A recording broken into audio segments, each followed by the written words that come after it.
Քաղաքականության դասականները, ընտրությունների տեսաբանները եւ նույնիսկ ժողովրդավարության հայրերը դժվարանում են մինչև վերջ բացատրել, թե ինչ է կատարվում քվեախցում, երբ ընտրողը մնում է մեն-մենակ, գրիչն ու թեկնածուների ցանկը ձեռքին։ Իսկապես, ինչին ենք մենք նախապատվություն տալիս։ Առաջին հորդորը, որ լսում ենք ընտրություններին, նախընտրական կարգախոսներն են։ Բարի տեսանք։ Դա տեղի ունեցել շատ հազարամյակներ առաջ։ Շատ ընտրողներ դժգոհ են ընդհանրապես Հայաստանի վիճակից եւ իրենց մոտ երկակի զգացում կա։ Ոչ մեկին չընտրեք, ընտրեք մեզ։ Ու հիմնականում ոնց որ թե նույնն են, չգիտեմ։ Ոչ թե գաղափարի հետևից են գնում, այլ շահի հետևից են գնում, այլ խոստումների հետևից են գնում։ Սև ու սպիտակի հեշտ ընտրության հնարավորությունը չունենք։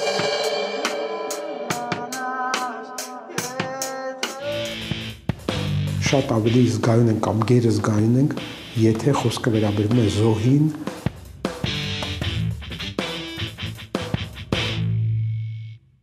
Եվ այսպես մինչև մարտի վերջ Հայաստանը կգտնվի ուժեղ արտահայտված քարոզչաքամիների գոտում։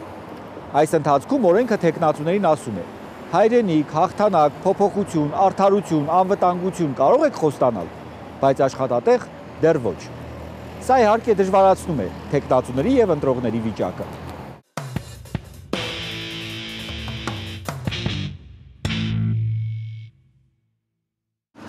Տասնվեց գոյական եւ 5 բայ, դրանցով կառուցված նախադասությունները կամ արտահայտությունները կազմում են 9 քաղաքական ուժերի քարոզչական զինանոցը։ Այսօր շատ է խոսվում հոգեբանության մեջ նեյրոլինգվիստիկ ծրագրավորման մասին, որոնք փաստացիորեն որոշակի բառերի կամ բառակապակցությունների այնպիսի կանխամտածված օգտագործում է, որը իր մեջ ներառում է նաև որոշակի կոդավորում կամ մարդուն ծրագրավորել այս կամ այն ուղղությամբ։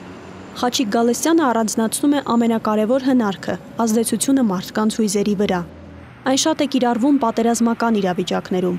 Քաղաքական հոգեբանության մեջ այսպիսի ուղղությունը տարածված է։ Մենք ունենք մի կարևոր հանգամանք, որ մենք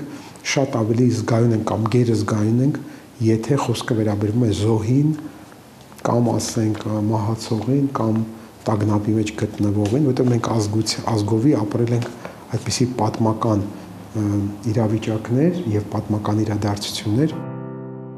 Այս ընտրարշավի ժամանակ ըստ օրենքի հանրային հեռուստաընկերությունը քաղաքական ուժերին տրամադրեց 60 անվճար րոպե։ Դրանով չբավարարվողների համար սահմանվեց նաև ասելիքը տեղ հասցնելու վճարովի եթերաժամանակ 120 րոպե։ Հանրային ռադիոն 20 անվճար եւ 180 վճարովի րոպեներ հատկացրեց։ Թեկնածուների նախընտրական գաղափարները տարածելու համար եւս 28 հեռուստաընկերություն եւ 8 ռադիո առաջարկում են իրենց ծառայությունները։ Բառը պիտի օգտագործվի ճիշտ, այնպես որ բառը արտահայտի որոշակի իմաստ։ Մենք շատ ենք հեռացել մեր լեզվամտածողությունից, այսինքն բառի բուն իմաստից։ Հայկական ժայռապատկերներ վերծանող Համլետ Մարտիրոսյանը գրքեր ու հոդվածներ ունի այն մասին, թե մեր նախնիները պատկերների հաջորդականության միջոցով ինչ իմաստ են փոխանցել։ Դա տեղի ունեցել շատ հազարամյակներ առաջ։ Պաստորեն այսօրվա կարգախոսը նույն երևույթն է, մի բառի մոտ դրել են մի այլ բառ, բայց այստեղ բացակայում է որոշակիությունը, իմաստի միարժեքությունը։ Հեռուստատեսության եւ ռադիոյի ազգային հանձնաժողովի հաշվարկներով մարտի 5-ից 13-ը բոլոր ուժերը միասին օգտագործել են մոտ 50,000 րոպե ժամանակ։ Եթե մենք նրանց լսեինք ոչ թե միաժամանակ, այլ հերթով, ապա դրա վրա կծախսվեր մոտ 35 օր։ Գիտնականը մի քանի օր ուսումնասիրել է այժմ մեր շուրջը թևածող նախընտրական կարգախոսները։ Սկիզբը ինքը սկիզբ է, նոր սկիզբ չի լինում, երկրորդ սկիզբ, երրորդ սկիզբներ չեն լինում։ Ինչի փոփոխություն։ Դեպի որ կողմ փոփոխություն։ Ինչ ենք կարող։ Էլի միտքը պակասում է։ Այդտեղ ընդհանրապես 3 տարբեր բառեր են եւ դրանց այդ խումբը ոչ մի բան։ Ոչ մի ազդեցություն չի կարող գործել մարդու ուղեղի վրա։ Ինչի մասին է խոսքը չես կարող հասկանալ։ Որպեսզի չկրկնվեմ, դե նույն բանն է, էլի չկա, այդ միտքը չկա։ Եթերից բացի բոլոր կուսակցությունները միասին 1030 գովազդային վահանակ են օգտագործում։ Դրանցից մեկի սպասարկման արժեքը կախված վայրից, չափից ու դիրքից 6000-ից 650,000 դրամ է ամսական։ Բացի այդ, հանրապետության այն բնակավայրերում, որտեղ ավելի քան 10,000 բնակիչ կա, քաղաքական ուժերին տրամադրվել են պաստառներ փակցնելու 444 անվճար տեղեր։ Ուղղակի դրոշի գույները օգտագործելով անհասկանալի սիմվոլիկայով անհասկանալի է որևէ կապ ստեղծել ընտրողի մեջ։ Դրանք կարծում եմ, որ արել է, ասենք, ինչ որ պատգամավորի տեխնացուներից մեկի աղջիկը տենց տանը նստած։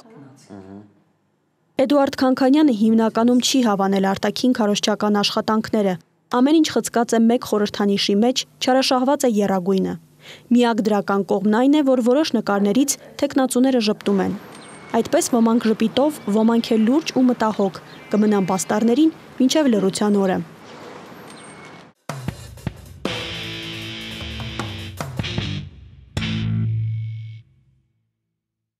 Ընտրության առարկան քննարկում ենք Լևոն Մարկարյանի հետ, բարև ձեզ։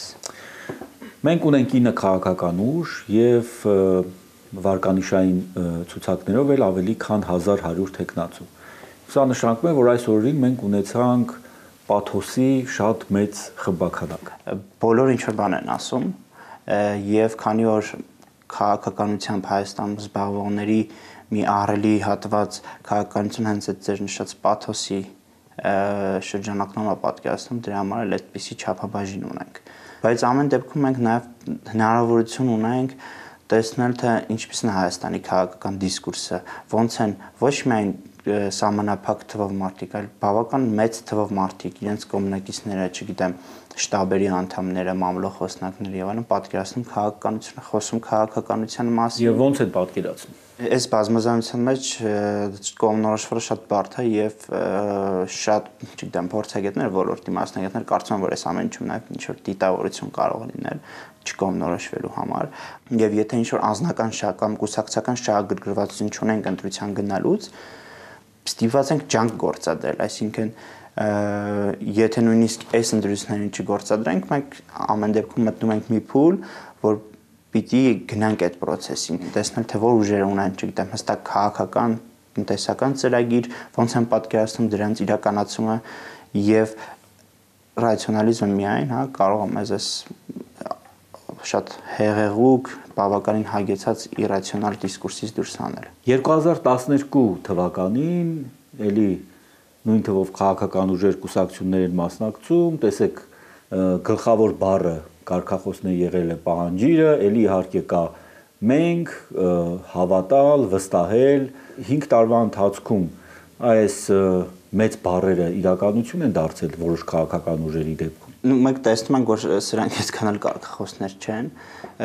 որովհետև այս կարգախոսների հետևում, ինչպես նաև հիմա, մեծամասամբ չկան այն ծրագրերը, որոնք հա այդ կարգախոսները կարտահայտեն։ Ըստ էության կարգախոսի իմաստն է, կարգախոսը պիտի շատ կարճ 2-3 բառի միջոցով արտահայտի տվյալ ուժի ծրագրային ծրագիրը դիրքորոշումը շատ པարզ հանրամատչելի ձևով։ Սրանք մեր այս ազգային ժողովի ընտրությունների գլխավոր բառերն են, տեսեք այստեղ արդեն տեղ է գտել հայրենիքը, բայց կա ավելացել է նաև հաղթանակը եւ կրկին վստահիր բառը։ Այս հիմիկվա դիսկուրսում բնականաբար մեծ դեր են խաղացել անցյալ տարվա դեպքերը, հա, ապրիլյան, եւ բնականաբար Հայաստանը միշտ ունեցել է ռազմահայրենասիրական դիսկուրս եւ դա ուներ իր օբյեկտիվ պատճառները։ Սրանց շարունակենք կարճ դադարից հետո։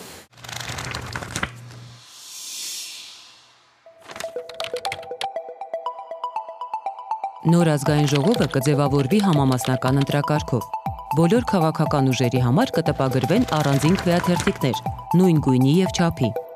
Առանձնացնելով նախընտրած քվեաթերթիկը եւ դեն նետելով մնացածը, ընտրողը որոշում կկայացնի մեկ քաղաքական ուժի օգտին համապետական ցուցակով։ Քվեաթերթիկի մյուս տարածքային ցուցակով ընտրողը կարող է քվեարկել նույն քաղաքական ուժի մեկ տեխնացուի օգտին, բարձրացնելով նրա վարկանիշը ցուցակում։ Վարկանիշային քվեարկությամբ նույն ուժի մի քանի տեխնացուներ կմրցակցեն մեկ ընտրատարածքում։ Եթե նախկինում ընտրությունների համար ձևավորված էր 41 ընտրատարածք, ապա այժմ դրանք 13-ն են, 4-ը մայրաքաղաքում, 9 մարզերում։ Արդյունքներն ամփոփելուց հետո մանդատների կեսը կտրվի համապետական տեխնացուներին, ըստ ցուցակի հերթականության։ Մյուս կեսը վարկանիշային քվեարկության առաջատարներին։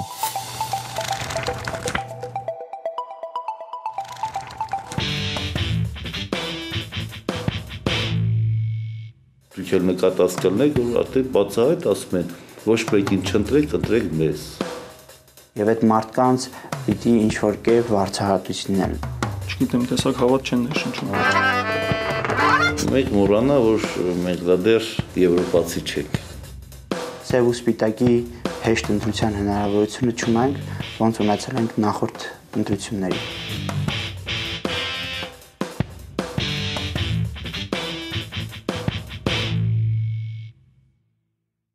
Թեման շարունակում ենք Լևոն Մարգարյանի հետ։ Նախընտրական հիմնադրամների թույլատրելի չափը կուսակցությունների համար 100 միլիոն դրամն է, իսկ առանձին անհատ տեխնացուների համար 50 միլիոն դրամը։ Ձեր կարծիքով այդքան փող ծախսվում է։ Ու կարծում եմ, հա, ծախսվում է մանավանդ հիմա, երբ որ տեխնոլոգիաները շատացել են, մենք նույնիսկ եթե մասնակից չենք, անձն աչքով բացում ենք Facebook-ը, բոլորը էջեր են բացում, եւ այդ էջերում իրենց նախընտրելի հրապարակումները դնում են գովազդային կարգով, հա, այսինքն դրանք են գումարներ, եւ դա այս ընտրական փուլում եւ նույնիսկ ընտրաշավից առաջ անում էին անընդհատ, հա, շուրջօրյա մենք տեսնում ենք այդ գովազդային հրապարակումները։ Օրենքում կա 4 կամ 5 կետ այդ գումարները ծախսելու նպատակների մասին, դրանք տպագրական նյութերն են, արտաքին գովազդներն են, հոլովակները եւ վարձակալությունները տարածքի։ Ձեր դիտարկումներով ուրիշ էլ ինչի վրա է փող ծախսվում։ Նու ինձ թվում է շտաբերը միայն վարձակալությունով չեն սահմանափակվում, որովհետեւ այդ շտաբերում մարդիկ են աշխատում եւ այդ մարդկանց պիտի ինչ-որ կերպ վարձահատություն լինել։ Եթե նույնիսկ վարձահատություն չլինել, ապա այդ մարդկանց, հա, սննդի կարիքը, տեղաշարժի կարիքը հոգալ եւ բնականաբար այս ամեն ինչի վրա չգրանցված ինչ-որ ծախսեր են գնում, որոնք տեխնացուները կամ կուսակցությունները ստիպված են անել։ Ինչն է ազդում միջին վիճակագրական ընտրողի վրա։ Մի դեպքում իր ընտրողի համար կարող է կարևոր լինել, օրինակ, իր ընտրատարածքում ռեյտինգային տեխնացուի ուժը, կարողությունը, ինչպես նա կարող է հարցեր լուծել, ինչպես է նա ցուցադրում իր ռեսուրսները, իր ուժը։ Մյուս դեպքում շատ ընտրողներ դժգոհ են ընդհանրապես Հայաստանի վիճակից եւ իրենց մոտ երկակի զգացում կա չմերժել այն մարդուն, ումից իրենք ուժ են տեսնում։ Քարոզարշավը մոտենում է ավարտին։ Հիմա այդ նժարը որ կողմ կթեքվի ձեզ։ Ըստ իսկ ինչը կորոշի։ Ըստ իսկ կորոշեն այդ ռեյտինգային տեխնացուները, որոնք ուժ կցուցադրեն եւ այդ պատրիարխալ մտածողությունը, հա, համապետական քաղաքականության մասին պատկերացնում են գաղթի նաեւ այն պատճառով, որ մենք հիմա սև ու սպիտակի հեշտ ընտրության հնարավորությունը չունենք, ոնց ունեցել ենք նախորդ ընտրություններին։ Շնորհակալություն զրույցի համար։ Այժմ քարոզարշավի մասին երաժշտական անդրադարձ Վանաձորից։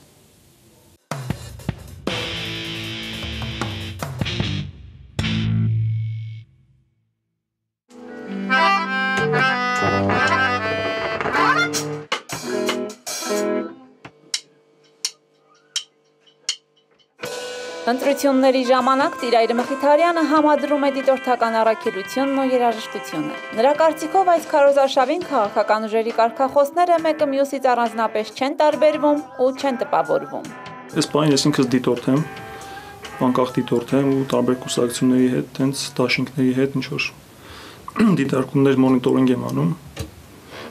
ու հիմնականում ոնց որ թե նույնն են, չգիտեմ։ Բոլորը ինչ-որ լավ ծրագրեր ունեն, լավ կարգախոսներ, երկիրը առաջ տանելու ցանկություններ։ Երկարամյա փորձ ունեցող ընտրատարածքային հանձնաժողովի նախագահ Տիգրան Պապանյանը չի կարողանում հիշել նախորդ ազգային ժողովի ընտրություններին մասնակցած ուժերի կարգախոսներից եւ ոչ մեկը չեն տպավորվել։ Մտածում են այնպիսի կարգախոս, որ ժողովրդի վրա ազդեցություն ունենա։ Եթե անենց կարգախոսներ, որ տպավորություն թողար միգուցե հիշեիք։ Հանձնաժողովի նախագահը նկատել է, որ այս քարոզարշավում քաղաքական ուժերը ավելի համարձակ են դարձել։ Ես չգիտեմ, սա օգուտ տալու է, թե վնաս է տալու, չեմ կարող ասել, արդյունքները ցույց կտան, բայց դուք էլ նկատած կլինեք, որ արդեն բացահայտ ասում են, Ոչ մեկին չընտրեք, ընտրեք մեզ։ Խոստումներ են տալիս, որ ինչ-որ բան կանեն, բայց այդ մարդիկ ժամանակին եղել են իշխանության, մենք տեսել ենք նրանց արածը, ու հիմի նորից գալիս են, նորից խոստումներ են տալիս, փորձում են անկեղծանան, բայց չգիտեմ, տեսակ հավատ չեն ներշնչում։ Քաղաքականության մեջ պակասող անկեղծությունը Վանաձորյան ռոք խումբը փորձում է լրացնել երգով։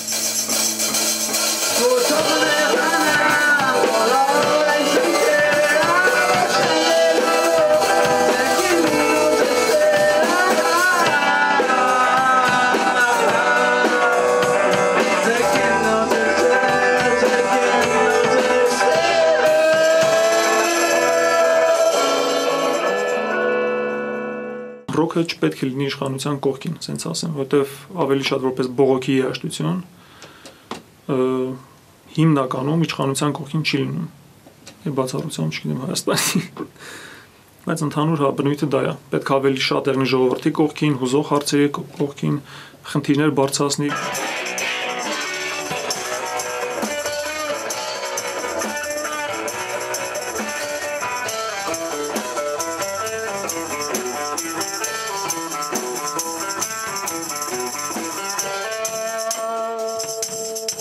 Մենք մոռանա, որ մենք դա դեռ եվրոպացի չենք։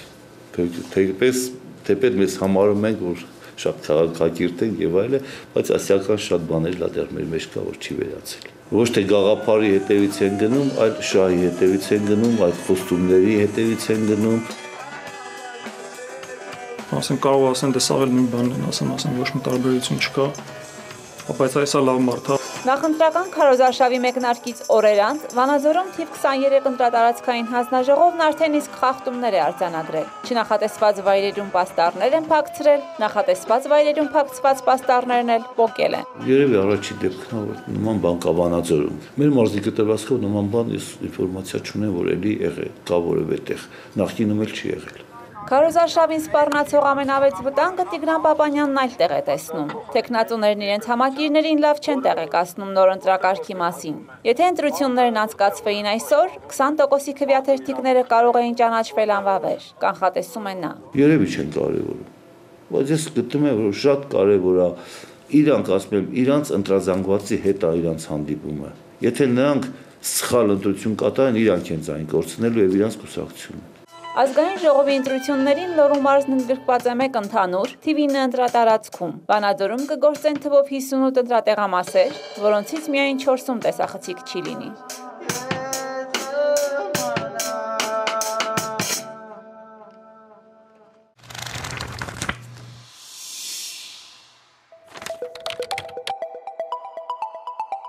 Հայաստանում ընտրական իրավունքի խախտումները պատժվում են քրեական եւ վարչական օրենսգրքերով։ Տարածված խախտումներն են ընտրությունների արդյունքները կեղծելը, մեկից ավելի անգամ կամ այլ անձի փոխարեն քվեարկելը, քվեարկության գաղտնիությունը խախտելը, ընտրակաշարք առաջարկելը, տալը, վերցնելը, վստահված անձի, հանձնաժողովի անդամի, դիտորդի կամ լրատվամիջոցի ներկայացուցչի աշխատանքին խոչընդոտելը։ Խախտումների մասին պետք է դիմում ներկայացնել ընտրական հանձնաժողով, գցելով հնարավոր բոլոր ապացույցները։ Բողոքը քննող հանձնաժողովն ի պաշտոնե կարող է լրացուցիչ ապացույցներ հայթայթել, սակայն դիմողը պետք է կարողանա ապացուցել իր ներկայացրած փաստերը։ Օրենքում սա կոչվում է ապացուցման բեռ։ Եթե դիմում ներկայացնողը չկարողանա համապատասխան փաստեր բերել, կարող է նաև պատասխանատվության ենթարկվել, կախված իր ահազանգի աստիճանից։